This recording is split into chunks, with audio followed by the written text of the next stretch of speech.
So hello everyone, आज हम बात करने वाले हैं वोडाफोन आइडिया के बारे में। तो वीडियो स्टार्ट करें उससे पहले मैं आपको बता दें कि आप हमारे चैनल को सब्सक्राइब क्यों करें। वो इसलिए क्योंकि हम आपके लिए लाते हैं real fact, true analysis with perfect level, और कोई बकवास नहीं, ना ही कोई रॉकेट, ना ही कोई मल्टी बैगर, जिससे कहीं ना कहीं आप एक प्रॉपर स्ट्रैटेजी के साथ प्रॉपर एनालिसिस करते हुए एक समरी पे पहुँच सकें और हमेशा एक बेनिफिट साइड में रहें। तो प्लीज़ आप हमारे चैनल को सब्सक्राइब कर दें। अब बात करते हैं वोडाफोन आइडिया की। तो अगर पिछले 2 सेशन से हम अगर वोडाफोन आइडिया को देखें तो हमें क्या दिखता है, एक सिंपल सा फिगर दिखता है, और वो ये दिखता है कि मॉर्निंग सेशन में वोडाफोन आइडिया ऊपर जाता है एंड आफ्टर दैट क्या होता है, उसके बाद वो कहीं ना कहीं नीचे आ जाता है। तो हम सारी चीज़ों के बारे में बात करेंगे कि क्या होनी चाहिए हमारी फ्यूचर स्ट्रैटेजीज़, क्या होंगे टेक्निकल लेवल्स, और क्या न्यूज़ निकल कर के सामने आ रही है। बट उससे पहले हम एक क्विक रिकैप कर लेते हैं वेडनेसडे मार्केट का, फिर हम बात करेंगे कि हमारी आगे की जो स्ट्रैटेजी है वो क्या होनी चाहिए वोडाफोन आइडिया को लेकर के। देखिए, अगर बात करें वोडाफोन आइडिया की तो 9 रुपये 25 पैसे के आसपास वोडाफोन आइडिया अभी मूव हो रहा है। और वहीं पे अगर डे रेंज की बात करें तो डे रेंज में हमने देखा वोडाफोन आइडिया जो लो बनाया था वो था 9 रुपये 10 पैसे का, और जो हाई था वो था 9 रुपये 80 पैसे का। ठीक है, वॉल्यूम की बात कर लें कि क्वांटिटी क्या थी, तो क्वांटिटी जो थी वो थी 26 करोड़ 31 लाख 21,309। डिलीवरी परसेंटेज की बात करें एवरेज थी 31.24%। ठीक है, ये चीज़ तो हो गई, ये बात भी समझ गए। अब समझने वाली बात है टेक्निकल में भी क्या शो हो रहा है। टेक्निकल में न्यूट्रल शो हो रहा है, वोडाफोन आइडिया कोई बहुत ज़्यादा बेयरिश शो नहीं हो रहा है, टेक्निकल शो हो रहा है, सॉरी न्यूट्रल शो हो रहा है। ठीक है, ये वाली बात तो हो गई। अब जो बात करना है वो आप बहुत ध्यान से समझिए और बहुत ध्यान से सुनिए, वीडियो को प्लीज़ स्किप मत कीजिएगा। देखिए, एक सिंपल सी एक साइकोलॉजिकल चीज़ है, आप इस फिगर पे थोड़ा सा ध्यान दे दीजिए। आज आपको ध्यान देना बहुत ज़रूरी है, तो बस थोड़ा सा आप ध्यान दीजिए कि थोड़ा बहुत आपको समझ में आना ज़रूरी है। देखिए, जो ट्रेडिंग की जो साइकोलॉजी होती है ना, वो 2 तरह की होती है। एक होते हैं नॉट सो सक्सेसफुल ट्रेडर, एक होते हैं सक्सेसफुल ट्रेडर। अच्छा भैया, इसमें डिफरेंस क्या है? देखिए, डिफरेंस सिर्फ इतना है कि जो नॉट सो सक्सेसफुल ट्रेडर होते हैं वो ट्रेड कहाँ से लेते हैं, जब प्राइस ए के पास आता है। फिगर में देखिए, जब प्राइस ए के पास आता है तब उनको हो जाता है डर, भैया अब तो ये नीचे जाने वाला है, और वो क्या करते हैं, वो बोलते हैं नहीं, यहाँ से तो प्राइस बाय बिल्कुल नहीं करना चाहिए। ठीक है, जब प्राइस थोड़ी बहुत और नीचे चले जाती है, ठीक है, फिर वहाँ से क्या होता है, वहाँ से होता है बाउंस बैक। वहाँ से बाउंस बैक हुआ और प्राइस कहाँ पे आ गया, बी पे। बी पे अब उनको लगता है कि अब उनके अंदर लालच आ जाती है कि हाँ रे यार, मुझे नीचे से ले लेना चाहिए था, कहीं ना कहीं वो प्राइस बहुत अच्छा था, उनके अंदर लालच आ गया। अब क्या किया उन्होंने कर लिया बाई। अब उन्होंने जब बाई किया उसके बाद वापस से प्राइस क्या हुआ, बाउंस बैक। ठीक है भैया, उन्होंने क्या किया, डी पे फिर से उनको डर होने लगा ये वापस नीचे जा रहा है, और उन्होंने क्या किया, लॉस में सेल कर दिया डर के मारे, और वापस ई से क्या दिखाई दिया, वापस ई से प्राइस जो था वो बाउंस बैक हुआ, कहाँ गया, एफ पे। उसके बाद कहाँ गया, एच पे। एच पे वापस से क्या हुआ, लालच आई हमारे अंदर। हमने क्या सोचा, अब तो ये ऊपर आ गया, मैंने गलत किया वहाँ पे बेच करके, अब ले लेता हूँ, अब तो ऊपर जाएगा ही जाएगा। और हमने परचेस कहाँ से किया, हमने पोजीशन कहाँ से बनाई, आई से। आई के बाद हमें क्या देखने को मिला, वापस से वहाँ से बाउंस बैक हुआ, और हम कंटिन्यूसली लॉस को बुक करते रहे। ये कौन है, नॉट सो सक्सेसफुल ट्रेडर।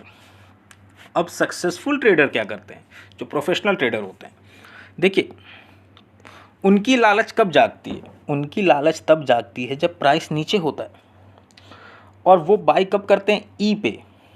उनकी लालच जागी और उन्होंने ई पे बाई कर लिया, ठीक है।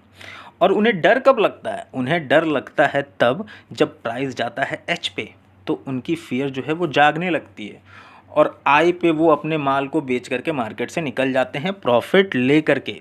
ठीक है, अगेन वहाँ से प्राइस बाउंस बैक होके कहाँ जाता है, नीचे, और के पे वापस से वो बाई करते हैं अपने लालच के साथ, और फिर एम पे जाने के बाद उन्हें डर सताता है, और एन पे वो अपने माल को बेच करके प्रॉफिट कमा करके निकल जाते हैं।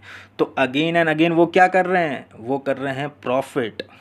और जो नॉट सो सक्सेसफुल ट्रेडर हैं वो इसी साइकिल के बीच में क्या कर रहे हैं, लॉस। तो ये समझना हमें बहुत ज़रूरी है, और कहीं ना कहीं इसे फॉलो करना भी हमें बहुत ज़रूरी है। तो सबकी अपनी अपनी कहीं ना कहीं एक स्ट्रैटेजीज़ होती है, मेरी तो ये स्ट्रैटेजीज़ है, आपकी अपनी स्ट्रैटेजीज़ होगी। चलिए अब आगे बात करते हैं वोडाफोन आइडिया के बारे में। देखिए, अब बात करें, ये इस ग्राफ को देखिए, इस चार्ट को देखिए। देखिए, अगर इस चार्ट को हम देखें तो हमें क्या लगता है, देखिए मॉर्निंग सेशन में एक अच्छा खासा रिकवर हमें देखने को मिला वोडाफोन आइडिया में, और ये एक रिकवर नहीं कह सकते हैं, ये देखिए ₹9.20 ₹9.10 ₹9.15 के लेवल के आसपास एक अच्छी खासी बायर स्ट्रेंथ हमें देखने को मिला। और ये सिर्फ एक रिकवरी नहीं थी, कहीं ना कहीं एक बड़े बायर बहुत अच्छे खासे लेवल पे ₹9.15 ₹9.10 पे हाईली इंटरेस्टेड है, हाईली एक्टिव है। लेकिन ये भी समझना ज़रूरी है कि ₹9.50 ₹9.60 के आसपास कहीं ना कहीं सेलर भी बहुत ज़्यादा एक्टिवेट हैं, और अभी जो रेस चल रही है वो सेलर और बायर दोनों के बीच में चल रहा है। ठीक है, ये बात हमें समझना ज़रूरी है। अब माल बेच कौन रहा है, सेल कर कौन रहा है? देखिए, सेल कोई भी हो सकते हैं, वो या तो फॉरेन इंस्टीट्यूशनल इन्वेस्टर हो या फिर रिटेल इन्वेस्टर भी हो सकते हैं, जो डरे मारे सहमे हुए हैं कि प्राइस थोड़ा सा ऊपर जाए तो हम अपना माल बेच करके निकल जाए, लॉस जो है वो थोड़ा कम ही हो लेकिन हम माल बेच करके निकल जाए। लेकिन नीचे वाले प्राइस से खरीद कौन रहे? देखिए, नीचे वाले प्राइस से कहीं ना कहीं बड़े बड़े इन्वेस्टर ₹9.10 ₹9 के आसपास के प्राइस पे बहुत ज़्यादा इंटरेस्टेड है। और यही चीज़ हमें दिसंबर के मंथ में भी देखने को मिला था। अगर पिछली दिसंबर की बात करें तो उस वक्त भी हम ध्यान दें तो बड़े बड़े इन्वेस्टर ₹9.10 ₹9.05 के आसपास हमें इंटरेस्टेड दिखे थे वोडाफोन आइडिया में। तो अब बेच कौन रहा है? देखिए, बेच फॉरेन इंस्टीट्यूशनल इन्वेस्टर ही बेच रहे हैं, और कहीं ना कहीं हमें बात करें तो रिटेल इन्वेस्टर भी कहीं ना कहीं ऊपर के लेवल से अपनी होल्डिंग्स को थोड़ा बहुत निकाल रहे हैं। अब देखिए, नीचे के लेवल से खरीद कौन रहा है? नीचे के लेवल से कहीं ना कहीं डोमेस्टिक इन्वेस्टर, डोमेस्टिक जो बड़े बड़े इन्वेस्टर हैं वो कहीं ना कहीं म्यूचुअल फंड्स की बात कर लें, वो हाईली इंटरेस्टेड है ₹9 के आसपास के लेवल पे। अब ध्यान देने वाली बात क्या है ये समझिए। देखिए, रिटेल इन्वेस्टर कहीं ना कहीं हमेशा दो धारी तलवार के बीच में फंसता है। ठीक है, अब ये कहीं ना कहीं हमें समझना है कि हम किस पोजीशन पे वेट करें, किस पोजीशन पे मार्केट में एंट्री लें और किस पोजीशन में मार्केट से बाहर निकल जाएं। ठीक है, ये समझना हमारे लिए बहुत ज़रूरी है। देखिए, रिटेल इन्वेस्टर सिर्फ वही देखता है जो प्राइस उसे दिखाती है, लेकिन स्टेज के पीछे की कहानी बहुत अलग होती है, और ये भी हमें समझना ज़रूरी है। जब हम स्टडी को उस लेवल तक ले जाएंगे तो हमें सिर्फ प्राइस नहीं दिखेगा, हमें प्राइस के पीछे की कहानी दिखेगी। जब आप पूरे तरीके से सारे एनालिसिस करना सीख जाएंगे, सारी स्टडी को जानते होंगे, तो आपको सिर्फ वो बार या फिर कैंडल नहीं दिखेगा, वो कैंडल के पीछे छिपी हुई सारी राज, सारी कहानी आपको समझ में आने लगेगी, और ये चीज़ समझना हमारे लिए बहुत ज़रूरी है। तो देखिए, पूरी समरी की बात करें तो ₹9 के आसपास हाईली बायर एक्टिवेट हो रहे हैं, और ₹9.60 के आसपास कहीं ना कहीं हाईली सेलर हैं, वो भी एक्टिवेट हो रहे हैं। लेकिन एक चीज़ और ध्यान देना है, ये ₹9 के लेवल पे इतनी बाइंग इसलिए हो रही है क्योंकि कहीं ना कहीं बहुत हद तक पॉसिबल है कि ये बाइंग सिर्फ इसलिए हो रही है कि अप्रैल में हो सकता है कि रिकवरी देखने को मिले मार्केट में भी और वोडाफोन आइडिया में भी। तो इस रिकवरी का फ़ायदा उठाने के लिए ही कहीं ना कहीं ₹9 के लेवल पे भारी भरकम परचेस करने की कोशिश की जा रही है।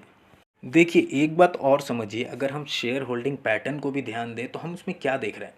देखिए, बहुत ध्यान से समझिए, उसमें भी आप ये चीज़ देख सकते हैं कि फॉरेन इन्वेस्टमेंट कहीं ना कहीं कम हो रहा है, फॉरेन इन्वेस्टर्स अपने शेयर होल्डिंग को कम कर रहे हैं, और वहीं ध्यान दें डोमेस्टिक इंस्टीट्यूशनल इन्वेस्टर तो वो अपनी शेयर होल्डिंग को बढ़ा रहे हैं। और यही समझने वाली चीज़ है, यही फ्लैक्चुएशन का मेन कारण है, और ये हमें भी समझना आज की डेट में बहुत ज़रूरी है। तो आगे वोडाफोन आइडिया क्या मूव करता हुआ नज़र आ सकता है अगर एक पॉइंट पे पहुँचे? देखिए, एक पॉइंट पे अगर पहुँचे तो वोडाफोन आइडिया अपने ₹9 अभी के लेवल से, हमने पिछले वीडियोस में भी बताया है कि ₹10 के आसपास के लेवल पे ईजिली जाता हुआ दिख सकता है। तो फाइनली अगर बात करें तो अभी क्या करना चाहिए, क्या करना सही होगा? अभी कुछ भी नहीं करना सही होगा। हमें कहीं ना कहीं अपनी स्ट्रैटेजी एकदम शांतिपूर्वक, बिल्कुल शांत रहना होगा। अपने वॉच लिस्ट में वोडाफोन आइडिया को लगाना है, और सिर्फ आराम से वोडाफोन आइडिया को सुबह और एक बार शाम देखना है। कब तक? 2 से 3 ट्रेडिंग सेशन तक। कहीं ना कहीं मेरी ये स्ट्रैटेजी है, आपकी स्ट्रैटेजी अलग तरीके से होगी। आप खुद एनालाइज कीजिए क्या करना सही होगा, क्या करना सही नहीं होगा। तो आज के लिए सिर्फ इतना ही। प्लीज़ एक लाइक वीडियो पे ज़रूर करें और हमारे चैनल को सब्सक्राइब कर दें। Thank you so much everyone for watching this video.